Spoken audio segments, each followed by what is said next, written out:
S, ಜೋರಾದ ಚಪ್ಪಾಳೆ ಬರಲಿ ಈ ಒಂದು ವೇದಿಕೆಗೆ. ಇಷ್ಟೇನಾ? ವಿಸಿಲ್ ಹೊಡಿಬೋದ ಒಂದು ಜೋರಾಗೆ?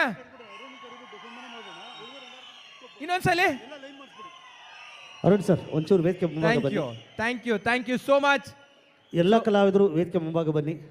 ಅರುಣ್ ಸರ್ ಮತ್ತು ವೇಣು ಸರ್ ದಯವಿಟ್ಟು ಇಲ್ಲಿ ಬನ್ನಿ ಸರ್. ಒಂದು ರಾಜೇಶ್ ಕೃಷ್ಣನ್ ಲೈವ್ ಕಾನ್ಸರ್ಟ್ ಅಂತ ಅಂದ್ರೆ ಒಂದು ಬ್ಯಾಕ್ ಬೋನ್ ಆಗಿ ನಿಂತ್ಕೊಳ್ಳುವಂತ ನಮ್ಮ Nataraj sir. So Nataraj sir ಮತ್ತೆ ಎಲ್ಲ ತಂಡದ ವೇಣು ಸರ್ ಸದಸ್ಯರು ದಯಮಾಡಿ ಬರಬೇಕು. ನಾಡಿನ ಹಿರಿಯ ಪ್ರಸಿದ್ಧ ತಬಲಾವಾದಕರು, ಸಾವಿರಾರು ಸಿನಿಮಾಗಳಿಗೆ ತಬಲಾವನ್ನು ಪ್ರಶಾಂತ್ ಸರ್, ರಮೇಶ್ ಸರ್, ಎಲ್ಲರೂ ಕೂಡ ಆರ್ಟಿಸ್ಟು ನಮ್ಮ ವೇಣು ಸರ್ ದಯವಿಟ್ಟು ವೇದಿಕೆ ಮೇಲೆ ಬರಬೇಕು.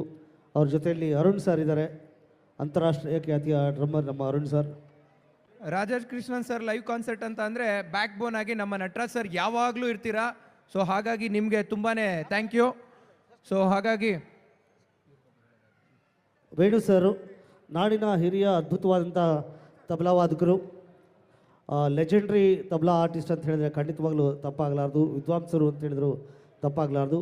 ನಮ್ಮ ಅರುಣ್ ಸರ್ ಇವತ್ತು ತಮ್ಮ ಬ್ಯಾಂಡ್ನೊಂದಿಗೆ ಬಂದು ಈ ಕಾರ್ಯಕ್ರಮವನ್ನು ಯಶಸ್ವಿ ಮಾಡಿಕೊಟ್ಟಿದ್ದಾರೆ. ನಮ್ಮ ಅರುಣ್ ಕುಮಾರ್ ಅವರು, ಅವ್ರಿಗೂ ಕೂಡ ಹೃತ್ಪೂರ್ವಕವಾದ ಧನ್ಯವಾದಗಳು. ಮಧು ಅವರು ಅಷ್ಟೇ, ನಮ್ಮ ಹಿರಿಯ ಕಲಾವಿದರು ಮಧು ಅವರು ಕೂಡ